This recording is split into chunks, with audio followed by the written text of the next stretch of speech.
Here we have Tamiya's 1/35th scale Tiger II, more commonly known as the King Tiger. Now this kit's been sitting on my shelf for about 2 years, and I wanted to do something a little bit different, so I made a completely fictional tank out of it. I scratch built a lot of little details. Specifically, you might notice that big spotlight on the gun mantlet. That's an infrared spotlight inspired by later, Cold War tanks that you would see in Vietnam, a lot of Soviet-era tanks. That's nothing what Germany had at the time, besides their typical infrared systems, which would be mounted more than likely to their commander cupolas. So the commander would have that infrared vision, but, possibly the gunner as well. But this deviates from that design entirely in favor of a more Cold War design, completely made up and fictional. Looking at the front armor here of the Tiger II, it is a big, thick piece of steel, and I wanted that to be felt. So if you put your hand on that, if it was life-size, you'd feel that is not a smooth piece of armor. That is a big, thick metal plate that is meant to just deflect and absorb impact from other tank shells. Nothing's really getting through that. And I used Tamiya putty to go ahead and stipple that effect on there. And what that does, you sand it down after you get a nice rugged texture, sand it down, and you get this beautiful, beautiful additional detail to add to your model. And, I would recommend everybody does this to every scale model. Let it be, 72nd scale, 35th scale. It's just another step you can take to make a basic, $20, $30 kit look like $100. Now we're looking at the side, say the left side of the tank, and a little bit of the rear of the turret here. And you could see that I made a tarp hang along the side and over the front of the turret. Now that tarp is made out of epoxy putty, rolled out smooth, and then just kind of laying on there and let it dry overnight. And then I painted it, primed it with the tank, and put that in a nice field gray color. Honestly, next time I think I'll roll it even smoother, work a little bit harder to get that looking more in scale with the tank. I think that's the one thing that holds the model back. You can see a little half-track road wheel on the side there as well, and I thought that was a nice little additional detail to throw on there. And here's a closer look at the tarp. It's not bad. It's not bad at all. I love going ahead to pushing that in there, getting it on the hooks, making it feel like it's resting on the armor, on the tank, on the turret, and that's just hanging there. And the wires were applied, and the wires were just, basic copper wires that went ahead and tied through the different assortment of, the actual mounting hooks for the spare tracks on the side of the turret, and then the grab handles. Here we have the rear of the Tiger itself, and we can see the two tow hooks still mounted on there. That's in a nice burnt umber. It's a bunch of different paints, different rust tones were applied very thinly to just make it look like it's not a smooth surface as well. And you can see the convoy light right below them on the left side there, and that was a mix between a field gray and a blue. And I just wanted to get this off green color. And those convoy lights were used for night travel towards the end of the war, so you can identify where the Panzer in front of you was, if you're too close, too far, just to get an idea of where each other are. The exhausts were painted the same way as the tow hooks, just multiple different pigments, and the colors just, you want to splatter and make it look. You just want to make it look wild. You don't want to get this same color over the whole thing. Then it just looks boring.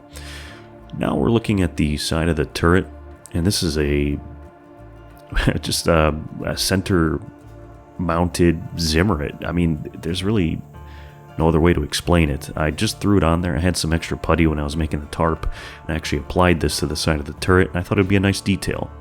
And you could see the paint chipped away once it's dried. I put in this nice grid mark, very similar to like a Panther A style Zimmerit. And when I went ahead and primed it, the whole model was primed in black, then in the red that you see on the roof of the turret and on the chassis. And then specifically on this Zimmerit patch, I went in with a very light tan gray color. And you can see that chipping through the desert yellow and the green in some spots, because this was a mix of pigments, sawdust, and other chemicals just to keep magnetic charges off the tank. So, I went ahead and chipped it to a different color from the tank primer, and I think that's just another detail that, we can all take to just make our models look better.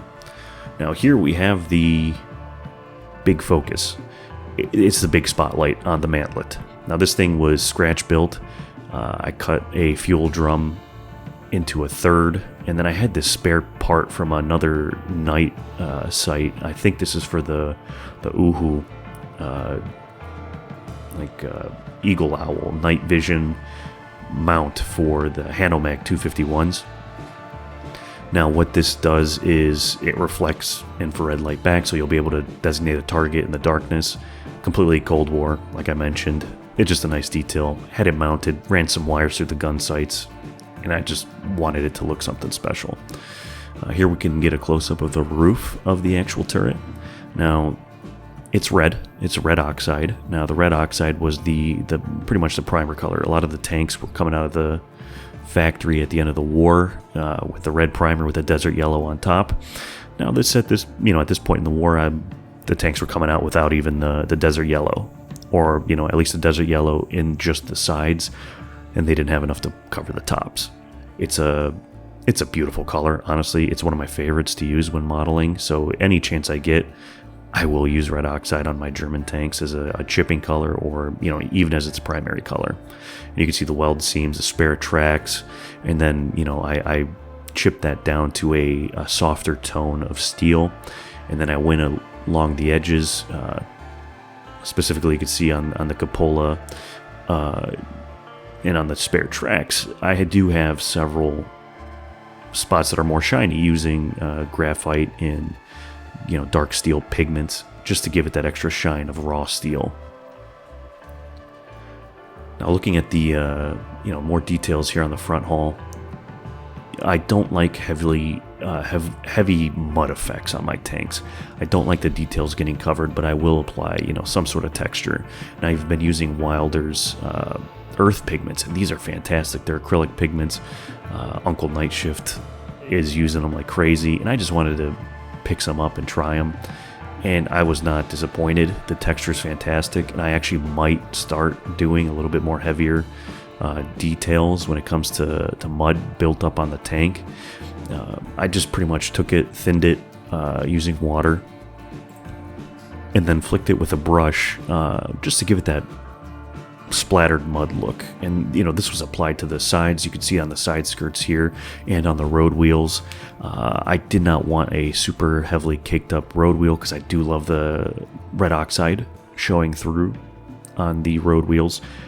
The red is a nice striking contrast to the desert yellow and field gray stripes of the camouflage of the model. And even the edges, anything that would run along the tracks has been highlighted with a steel paint and pigment just to give it that extra shine, as the paint would be worn off and it would be just raw steel. And this model, it was just a fun project, and I wanted to make sure that I had fun with it, and it came out better than I anticipated. It's not my best work. It's definitely not my worst. I've had some pretty bad models in the past, but the camouflage, you get the desert yellow, late war, and then I did some masking, painted the field gray, and I used Vallejo's chipping medium to go ahead and chip down from the yellow to the red primer, sealed that in, and then I did the green chip down to the desert yellow, and then those layered down to the next level. So eventually you get down to the bare red primer, which comes out darker, mixed with some darker tones that I applied towards, like you could see the scrapes on the side of the mudguard. Those are much darker red, black-brown mixtures, just to give a raw steel look to it. Or this thing's been driving through cities, through forests, and things are just taking the paint off, but not to a ludicrous degree. I've highlighted the edges using a lot of metal pigments, so you get a shine on the tow cables and the track tow ropes. You can see the edge of the half-track wheel mounted on the left side of the turret. That's with paint and pigments. Just an overall mixture of different different methods. The MG34 has also been highlighted, and also some stretch sprues for antennas. But this kit was fun, and I really hope you guys enjoyed the video. I might be doing voiceovers. You might have noticed that there's no subtitles here, and I'm actually talking. So I think I'll be going with this format moving forward. I hope you guys enjoyed the video, and I'll catch you guys next time.